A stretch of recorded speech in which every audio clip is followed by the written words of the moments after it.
Առավոտից ավելի քան 6 ժամ անհայտ էր Արագածոտնի թեմի առաջնորդ Մկրտիչ եպիսկոպոս Պրոշյանի գտնվելու վայրը։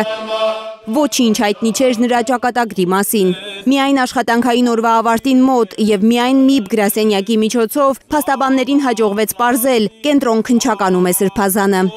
Ձերբակալված է, արդեն մեղադրանք է առաջադրվել, նրան կալանավորելու միջնորդություն կա։ Իրենք պետք է ներկայացնեն կալանքի, այսինքն Սրբազանին տանել են կալանավորման եւ ամենայն հավանականությամբ փորձել են անանեն ինչ արել են մյուս Սրբազանին։ Ավելի ուշ քննչական կոմիտեն հայտնել է, որ Սրբազանին մեղադրանք է առաջադրվել պաշտոնական դիրքը օգտագործելով ընտրական իրավունքի իրականացմանը խոչընդոտելու, իշխանական կամ ծառայողական լիազորությունները կամ դրանցով պայմանավորված ազդեցությունը օգտագործելով հավաք անցկացնելուն կամ դրան մասնակցելուն խոչընդոտելու կամ հարկադրելու, ինչպես նաև հավաքին մասնակցելու կամ հավաքին մասնակցելուց հրաժարվելու նպատակով նյութապես շահագրգռելու հատկանիշներով։ Մեղադրանք է առաջադրվել ևս 2 մարդու, թեմի դիվանապետին ու գլխավոր հաշվապահին։ Սրբազանը, որ Գարեգին II կաթողիկոսի քրոջ որդին է, փաստաբան Զոհրաբյանին ասել է, պատրաստ է հալածանքների, սպասել է այս հարձակմանը։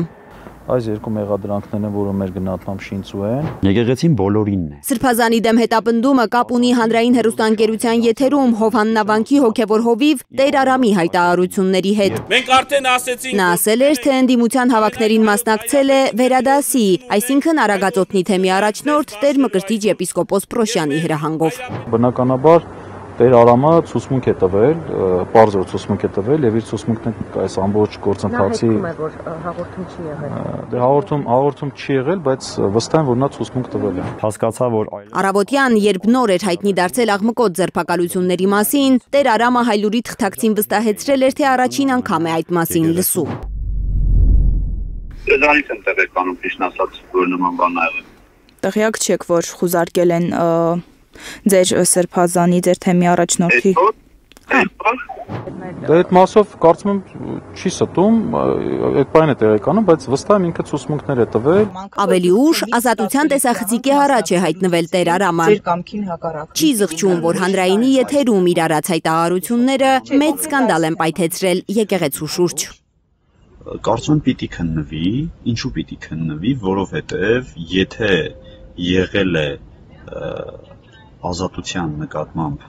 ճնշումներ մարդու խոսքի, իրավունքի եւ առհասարակ ընտրությունները կլինեն, ցույցերը կլինեն, դրանք այնպիսի շարժումներ են, որ մարդը գաղափարապես դրան պիտի հարի։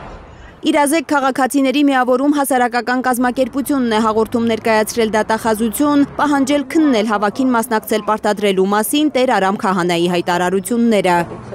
Ճիշտ այնպես, ինչպես միշտ անում ենք ժողովրդավարական կարգի դեմ ուղղված հանցագործության մասին որևէ հրապարակային խոսք նկատելու դեպքում, լրագրողներին ասել է իրազեկ քաղաքացիների միավորման ծրագրերի համակարգող Դանիել Իոաննիսյանը։ Մենք այդ կապված հանցագործության մասին հաղորդում ենք ներկայացրել, առայժմ մեր հաղորդման վերաբերյալ որևիցե նորություն չունենք։ Եվ ճիշտ ասած այսօր էլ որ ձերբակալությունները սկսեցին, մենք չգիտենք որ դա մեր հաղորդման հիման վրա է, ընթացքում հասկացանք որ դա մեր հաղորդման հիման վրա հարուցված գործով է։ Իրավապաշտպանները կարծում են, որ Սրբազանի դեմ մեղադրանքը հիմնավորելու ցանկությամբ քահանաներից ցուցմունքներ կորզելու համար են բերման ենթարկվել Արագածոտնի թեմի 12 քահանաները, թեմի հաշվապահը, գանձապահը եւ գործավարը։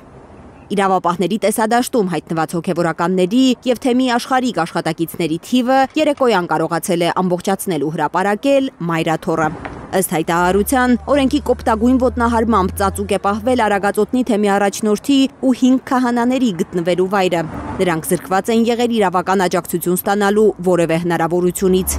Փաստաբանները հոգևորականների բռնի անհետացման մասին հաղորդում են ներկայացրել դատախազություն։ Ավելի քան 6 ժամ քննչական կոմիտեի Երևանի քննչական վարչությունում անցկացնելուց հետո էր այնտեղից դուրս եկել Սաղմոսավանքի հոգևոր հովիվ Տեր Փարեն քահանա Առաքելյանը։ Առանձնացել հոգևորականների ու փաստաբանների հետ։ Քննչական ոչ մի գործողության չի մասնակցել Տեր Փարենը։ Այդքանն է միայն ասել լրագրողներին, ազատ է, տուն է գնում, վկայի կարգավիճակով։ Եթե հարգում եք հոգևորականին, խնդրում եմ, բան չեմ կարող ասել։ Լարա Առաքելյան, Լանա Համբարձումյան, Հենրիկ Համազասպյան, Նորայր Հակոբյան, Հայլուշ։ Հայաստանում եւ աշխարհում տեղի ունեցող իրադարձությունների մասին առաջին իմանալու համար բաժանորդագրվեք մեր ալիքին, սեղմեք զանգակը, որ բաց չթողնեք ամենահրատապը, ամենակարևորն ու հետաքրքիրը։